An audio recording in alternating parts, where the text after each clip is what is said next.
today in Rich in Relationship. We're going to talk about why the relationships we depend on the most can bring out our best and our worst. Partnerships hurt the most when they matter the most. If you're in a lot of pain in your partnership, it's because that partnership really matters to you.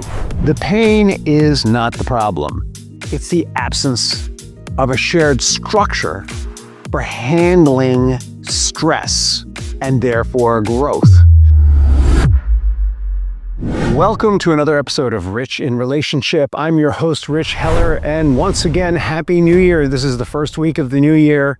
We have launched, as of last episode, the Prosperous Partners episode series. We're going to be talking about how you can make your partnership more and more prosperous in every way, emotionally, spiritually, physically, and financially. And today, Nancy writes in, my husband and I work together. We share the same goals at work and at home. Sounds good, right? We want the same life and the same future, right? That's what we all want. And yet, here it comes, we're fighting more than ever. We love each other, but we argue about money. We bring work home with us and everything feels heavier. Why does partnership hurt so much when we're actually on the same side? And Nancy, this is a question that any partner could ask, whether they're working with their partner or not. But if you're working with your partner, these feelings are not just happening at home, they're happening at work. I imagine, right, most of us work separately and we get to have some sense of relief from those disagreements. We get to have an area where we feel success. Imagine you are not just in a marriage partnership, but you're in a business partnership together, and you are taking names and kicking butt not only at home, but at work is basically what I'm saying. Oh, it isn't always like that. Sometimes you're in harmony. Sometimes you're having that individual sense of achievement. And I can tell you, as someone who worked in a family business, that there can be, at times, some very uncomfortable pressure as we bring the pressures of family to work and as we bring the pressures of work home. And I know everyone knows what that's like.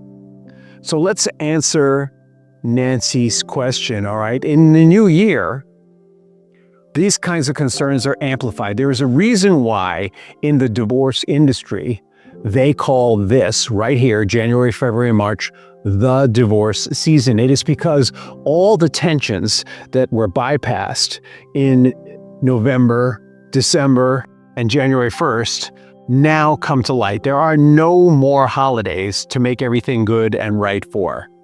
New Year's brings out aspirations for a better future combined with the repressed frustrations of the holidays for a lot of people. And it's not unusual for us to feel blocked when the new year starts. We have great aspirations, but as we said in the last episode, 80% of all New Year's resolutions fail. And so, of course, we move into the new year with hope, but also with the years of experience of, why didn't I lose that 10 pounds? Why didn't I make more money? Why wasn't I a better parent? Why wasn't I a better partner? Why didn't we hit our sales goals this year? Oh, et cetera, et cetera, et cetera. Shared goals don't automatically create shared experience, right? We get married because we're having a shared vision and a wonderful feeling in the beginning. And then very often, usually around the time children start, we are just trying to keep up. And that good feeling becomes less important. Making sure the kids are cared for, making sure they get to school, making sure the bills are paid, making sure that all of the needs are met becomes primary. And when you're working together, that pressure is ramped up threefold. When lives are deeply intertwined, emotional friction increases. The more intertwined the lives, the more the friction increases. I was just on a call with a young man who I'm going to call Brad. I was on a phone call with Brad, actually a Zoom call with Brad about 2 hours ago. And Brad was saying that he and his partner, Gwen, right? Because that's what all my clients are called when I do the podcast. He and his partner Gwen had started a business together. Let's call it a website business together. And that Gwen had not been carrying her side of it. No matter what he did, she just couldn't seem to pick up the thread. And that frustration, he wanted to get a divorce because he felt like she wasn't holding up her end of the deal. He felt like she was lying to him. He felt like not only was she lying to him, but she was disrespecting him. Because not only was she not helping with the website business, but every penny he made, she was spending on other things, and they weren't really talking about, or she wasn't really talking about those commitments she wasn't keeping. So shared goals amp things up, and when lives are intertwined at home and at work, that can amp it up even more. Partnership pain often shows up not because things are wrong, but because growth is happening without a new structure. What do I mean by that? It's not that that Brad and Gwen were doing anything horrible. It's more like they were doing the things they always did without doing them they weren't on the same page. And, when we were going through the call, I said to Brad, I know that when Gwen says to you she wants to help with the business, she really does. But 80% of who she is unconscious. 80% of who she is unconscious. And that 80% is what's deciding what she actually does. And he said, well, I don't really get that. Tell me more. I said, well, what kind of family did she grow up in? He said, she grew up in a family where dad took care of everything. And I said, well, so what's imprinted on her is dad takes care of everything. Consciously, she wants to do that work on the website company with you, but unconsciously, she wants to be like her mom. I said, what kind of excuses is she making when you ask her about it? He said, well, she says, I just didn't have time for it, or I forgot about it, or whatever. Well, I said, that's unconscious mind at work. Right? So what's happening there is she's listening to the program of her unconscious mind, and it's overriding her conscious commitments. And by the way, that's why 80% of New Year's resolutions fail. And that's why it's so hard to be in a partnership professionally with someone we're married to, because we bring all of our unconscious beliefs about marriage and work into the workplace. But you know what? You don't have to be working together for that to happen. We bring all of our unconscious beliefs about marriage at home, and that'll spin things off on its own right there. But here's what I want you to know. Pain is not necessarily lifetime failure. All right. And what I said to Brad was, look, why don't you and Gwen and I get on a call together and let's kind of figure this thing out, right? Because what failure or mistakes are here to tell us is there's something we need to learn. Let me ask you a question. Have you ever set a goal without there being some kind of stumbling or shift or change you needed to make? I'm not talking about a simple goal, but let's talk about a simple goal. I had a simple goal that I was going to put the toilet paper holder back on the wall the other day. And I did it the simplest way. And then that night, my wife went to the bathroom and knocked the whole thing down, and I was so mad at her. But then when I looked at how I had put it up, I thought, of course she knocked it down because I didn't put it up right. And I learned from that. It wasn't her fault. I wanted to blame her. It was that I didn't have the screw in the right place, the piece that holds it all together. And then when I looked at the bracket that it attached to, it was all kind of loose, which was encouraging it to come off. And so I learned from that. I learned I need to put the bracket on so it's flush with the wall and tight. Now, you guys who have done this a million times know that, but I learned from it. And that's what mistakes or failure are here for. In real life, we can't accomplish anything without failure, mistakes. We can't. Instead, we need to look at it as failure. Yay! I'm going to fail forward. And that's what this episode is all about. Let me tell you about another Brad and Gwen, not the Brad and Gwen I was talking to. Brad began the year aligned with Gwen on paper. They had a business plan, like Brad and Gwen I was talking to on the phone. They had a business plan. They were clear about their family finances. They were clear about the finances for the business. They wanted the same outcomes. They had the same goals. They wanted to grow their business by 20%. They wanted to grow their family income by 10 so that they could have more for their children because they were just kind of skimming by. They loved each other. That wasn't the question. But what would happen is January came and there wasn't a lot of change.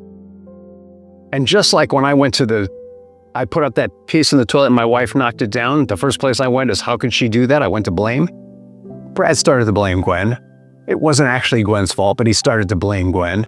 Every time they started to talk about money because they weren't hitting their goals, it got more loaded. Even though they had enough, there was so much pressure on them to perform the money conversations got more and more loaded. Gwen would say, hey, we need more money to put towards this special program that our child needs. And Brad would be like, Gwen, we're not hitting our goals at work. How are we going to do that? By the way, this is a conversation you can have whether you're in business with your partner or not. I've heard it many times from many couples. Brad felt like every conversation was a criticism of him as a provider. Even though they were working together, Brad felt he was responsible. And Gwen felt she was being criticized just for asking. It was a disaster. And Gwen asked me in a call, why does this feel so hard when we want the same things? Why can't we turn this into a victory? Why can't we at least turn it off at home? Why can't we leave the stressors outside the home? Right? The home should be sanctuary. What they didn't get yet was that their partnership had become one continuous system with no boundaries, right? And the truth is, the goals and the mission of the business, those supporting the goals and the mission of their family, are not the same. And what would happen is when they struggled in the business, that struggle would come home and interfere with the goals at home, even though there was enough. There was tension and something in the way. So if you are in business together, I'm going to tell you, but even if you're not, I'm going to tell you that every family needs to have its own, not only its own vision, not only its own mission and its own values, but milestones and plans for getting there. And those are going to be different and distinct than your individual goals at work, or if you're working together, then your shared goals at work. We cannot let these worlds collide, as George Costanza used to say on Seinfeld. My worlds are colliding. We cannot let those worlds collide, but very often we do. So what Brad and Gwen didn't realize, but later came to realize, is that partnership hurts most when growth or lack of growth outpaces the structure and the pace of the relationship at home. So Brad and Gwen's relationship at work was unbalanced, and they let it carry into what was going on at home. Their needs at home were growing, but they couldn't keep up with them. They felt restricted in one, like Brad felt restricted in one area, and it choked him at home. It happens all the time. Whether you work together, whether you share finances, whether you co-parent together, or you're simply deeply emotionally bonded, the same dynamics apply. It is sadly normal for us to bring our dynamic from work home. And when we work together, we bring our dynamic from home to work. But there is a solution.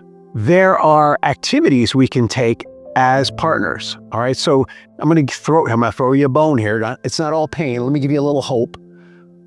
Ask yourselves first, what are your individual identities, all right? Because it's not unusual for us to lose our sense of self. We get so enmeshed in the relationship at home, or if we're working together, at home and at work, we get so enmeshed that we lose our own sense of identity. First, get back a sense of, who am I? What are my skills? What are my strengths? What am I committed to? What will I not tolerate that I was tolerating?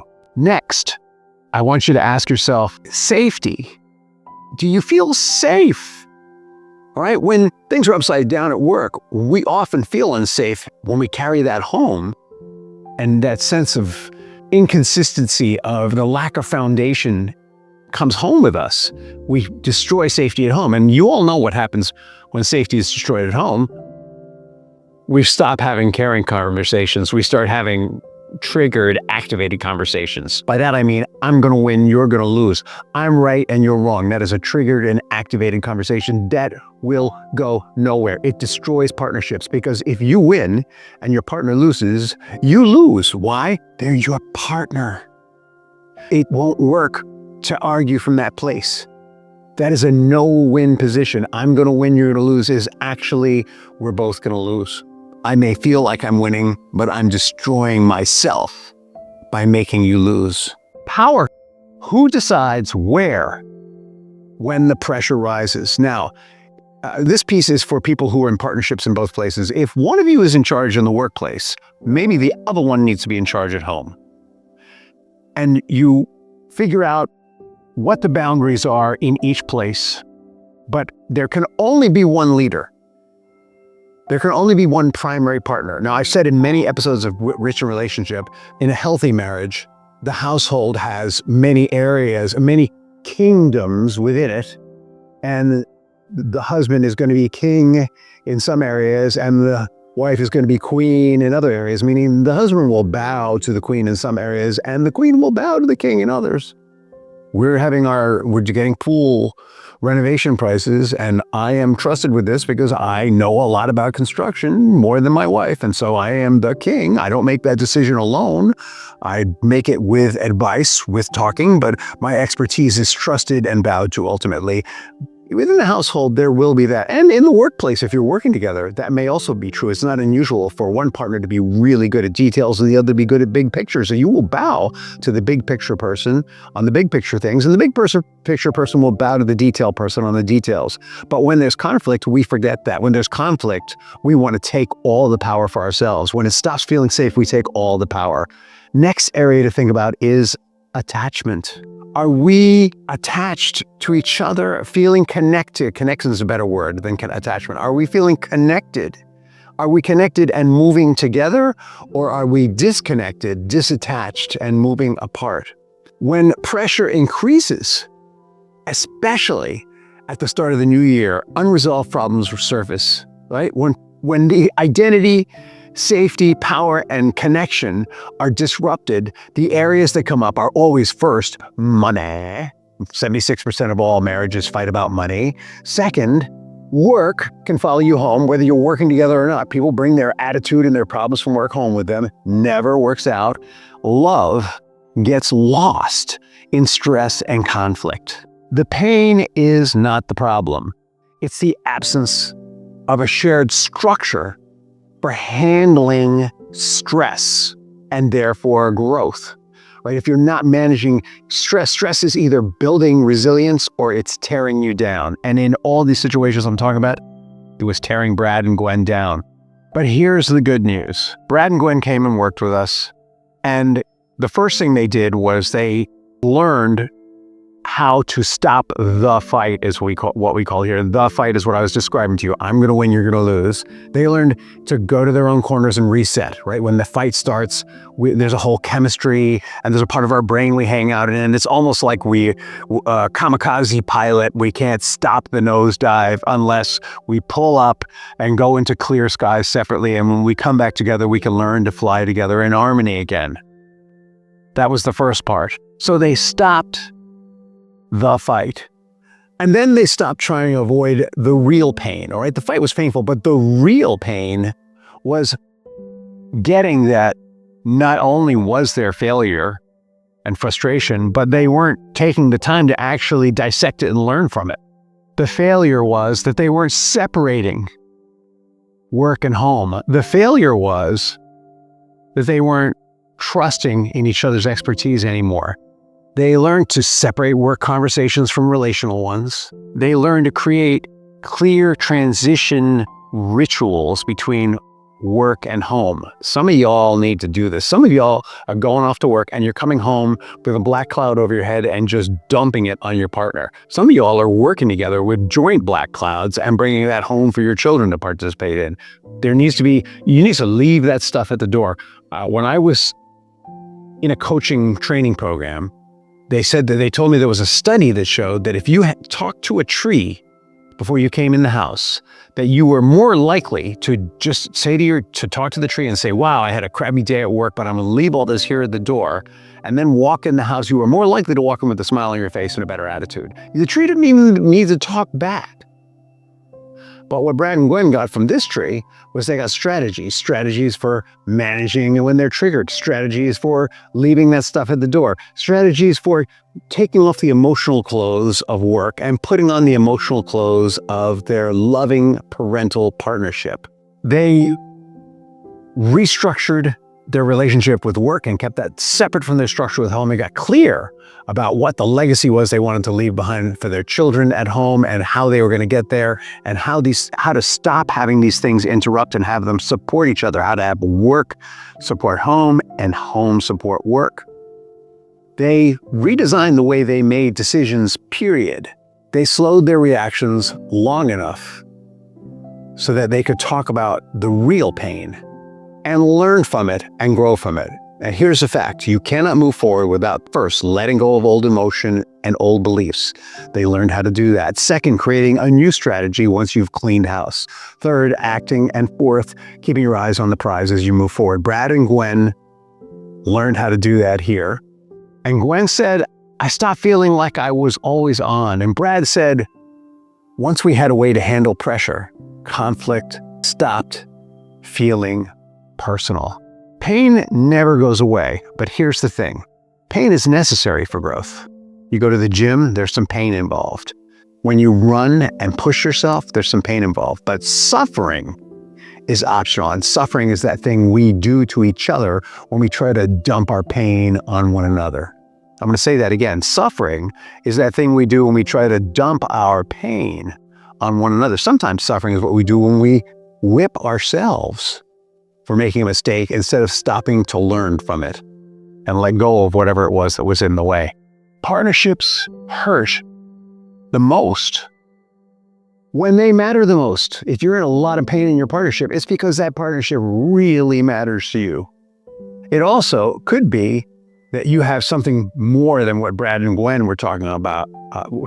It could be that you have something more going on than what we were just talking about with Brad and Gwen. You might be in an abusive relationship of some way, shape, or form. So I don't want you to mistake what I'm saying here. That would be suffering, by the way. If you're in an abusive relationship and you're suffering, it's because your partner is an abusive SOB and he, she, they are dumping their pain on you, manipulating you, or controlling you in some way that isn't beneficial for you and your family. Completely different than what we're talking about here. But for those of you who are in minimally abusive relationships, I'm going to say, because I think we can all slip into that camp, there's an opportunity for you here in the new year to learn how to learn. In 2 days from the airing of this podcast, we are having a mastermind, a New Year's mastermind. It's change your resolutions into new solutions. In changing resolutions to new solutions, we're going to have some fun together. We are going to do some victory mapping. Some people have another name for it. I call it a victory map because we're going to create a map that is going to pull us forward in the future. But before we do the victory mapping, we're going to I want you to come with your resolution, your goal for 2026. I want you to come with whatever you didn't succeed at in 2025. We're going to pull out a lesson. You are going to pull out a lesson. I'm going to give you a format for pulling lessons out of failures so that you can repeat it again and again and again. We're going to pull that principle out of that, whatever you didn't accomplish in 25, and apply it to your goal in 26. We're going to have a good time. We're going to learn together all in 60 minutes. On January 8th at 7 p.m. Where do you need to go? You go to bit.ly/capital N, lowercase e, lowercase w, that's new, dash, and all lowercase solutions. bit.ly/new dash solutions with a capital N. And because you have been a faithful podcast listener, we consider you to be friends and family. We're going to give you a way to get that masterclass for free because everyone else is paying for it. But you don't have to. What you do is when you go there, use the coupon code, all caps, VICTORY 26, no spaces, no lines, VICTORY 26, all caps. And just click it and you'll get it.